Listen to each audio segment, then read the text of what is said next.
Friday. I hope you are all doing great. Let's go ahead and start our notes so we can get you guys into starting your homework, so less homework over the weekend.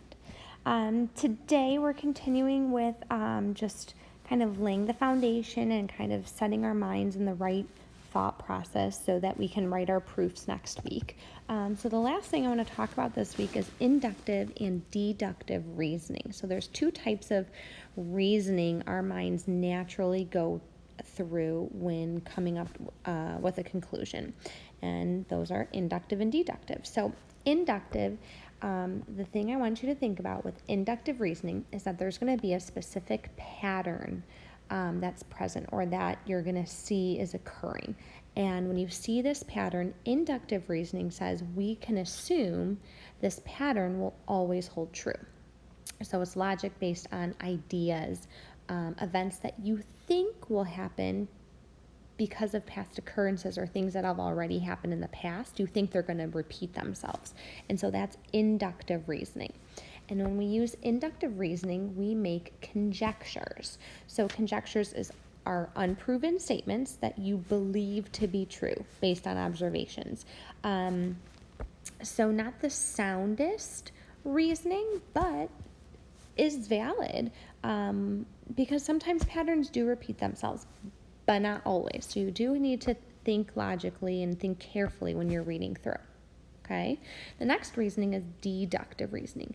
Deductive reasoning is a process of thought which conclusions are justified or proved because we're using previously proved or previously assumed statements.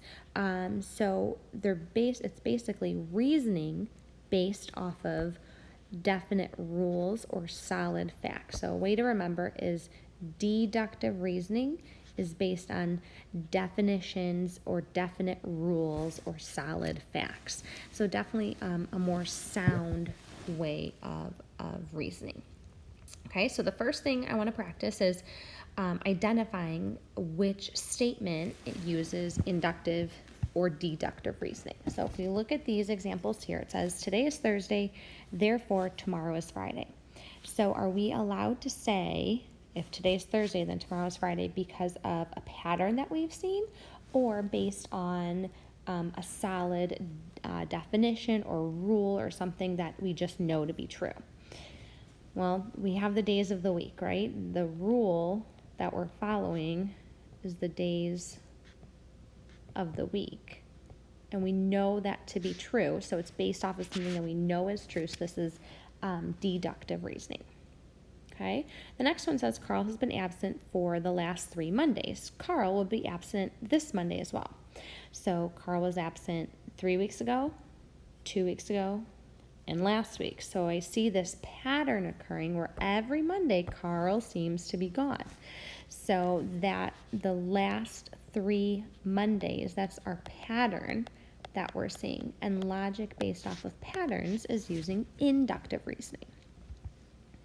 All right, letter C, angles A and B are congruent vertical angles. If angle A is 75, then B is also 75. So is this whole scenario based off of patterns that we saw over and over again, or is this based off of a rule, a definition, something that we know to be true? Well, I see some congruent vertical angles, and if angles are congruent, we have a definition that says if angles are congruent, then they have the same measure. That's the definition of congruency, and so that's the definition that we are using, and so since it's based off of a definition, this is deductive reasoning. And then letter D, if 3x equals 12, then x equals 4. Well, this is just basically solving an equation. We divide both sides by 3. This rule here that we're following are the rules of algebra, right? We use inverse operations when we're solving equations. So we used deductive reasoning to say, yes, that's true. Okay, so again, the big key here that I look for is whether it's a pattern or based off of a rule, a fact, to determine whether it's inductive or deductive. Okay. All right, let's moving right along. We're going to use some inductive reasoning here to complete the patterns. So make a conjecture about each pattern, write the next two terms. So what we want to do is look at each term and see if we can find the pattern. So here, hopefully it's pretty obvious. How are we going from 2 to 5 to 8 to 11, 14? Well, in each of these cases, we just keep adding 3. So they want the next two terms here. So if I add 3 again, I would get 17, and then add 3 again would bring me to 20. So this pattern here was to add 3. All right, let's take a look at the next one. So here we have 1, 12, 3, 14, 5, 16, 7.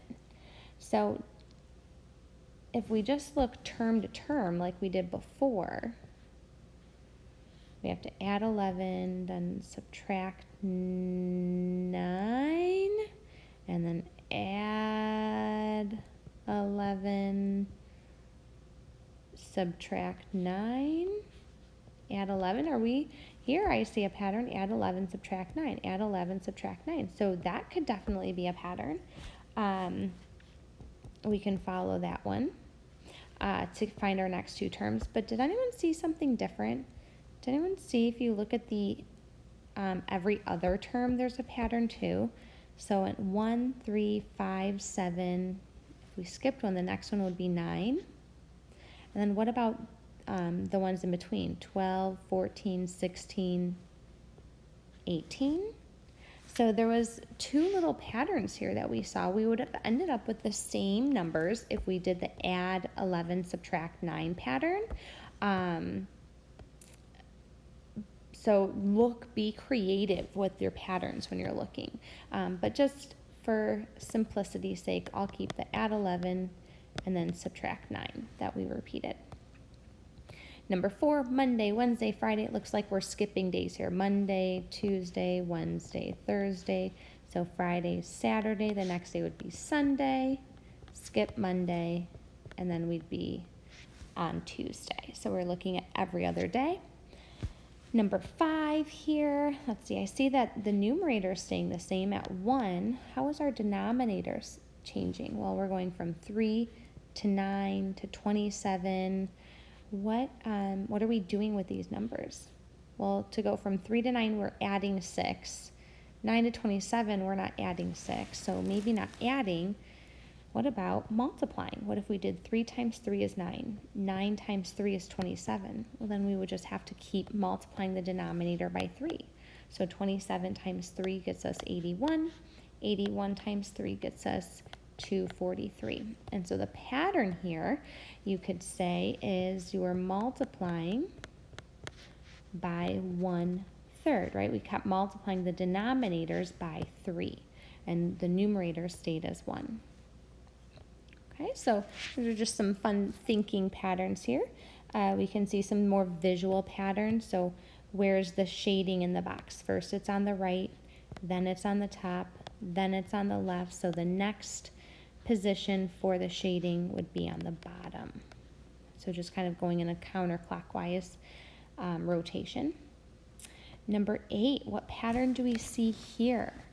So here, let's see, I see 1 block, and then I see 1, 2, 3, 4, and 1, 2, 3, 4, 5, 6, 7, 8, 9. So what pattern do we see with these? What should come next? Any ideas? Let's see, maybe, so 4 and 9 are perfect squares to me. So let's see, this would be 1 squared, 2 squared, 3 squared. So maybe the next one should be 4 squared. So I should have a total of 16 blocks. But what should they look like? So maybe let's look at the pyramid a different way. I have 1 block, and then I have 3 blocks going across the bottom, then I have 5 blocks going across the bottom. So maybe I should have 7 blocks going across the bottom here. So let's see, 1, 2, 3, 4, 5. Oh, too many. Try that again. 1, 2, 3, 4, 5, 6, 7. Perfect. And then the next row, it looks like we just go 1 in to get our next row, and then we just continue building the pyramid. And then we could count and we see that we have 16 blocks in that pyramid. So again, inductive reasoning is all about the patterns.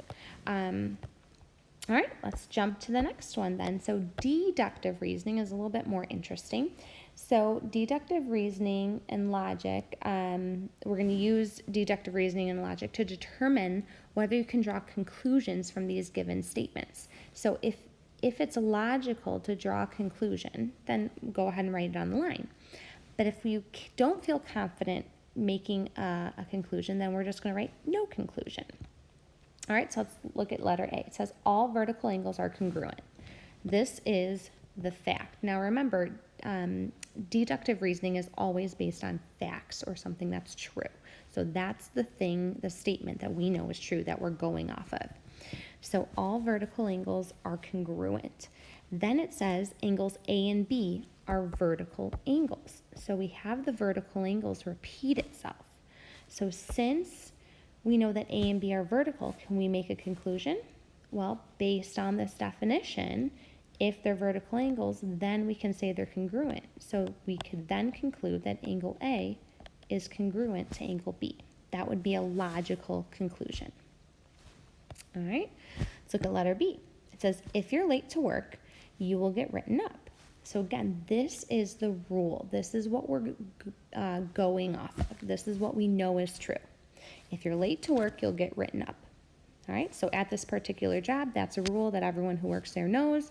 And then it says, Judy was written up at work.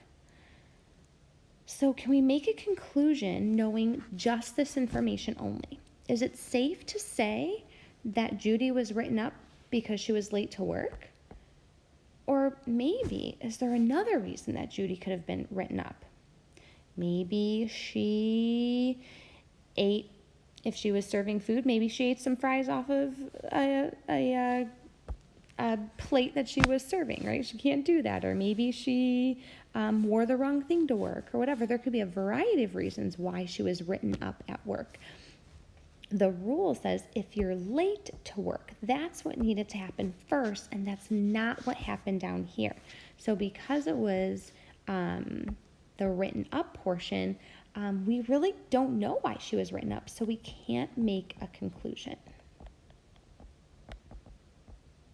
So from these two examples, I hope what you're starting to see is that we need the hypothesis to come true. And if the hypothesis is coming true in the next sentence, then we can make the conclusion. Okay? But if the conclusion came true, if we just know like what happened at the end, then we can't say what came before. Okay? For example, let's look at letter C here. It says right angles have a measure of 90 degrees. So if angles are right angles, then they have a measure of 90 degrees. So our hypothesis and our conclusion. So this is the rule. This is the definition that we know is true. So now let's see what's going on. Well, it says angle C is a right angle. Well, did our hypothesis happen? Is our hypothesis happening with this specific example? Yeah, it says angle C is a right angle. So since angle C is a right angle, we could then say the measure of angle C is 90 degrees. We can make the conclusion because the hypothesis came true.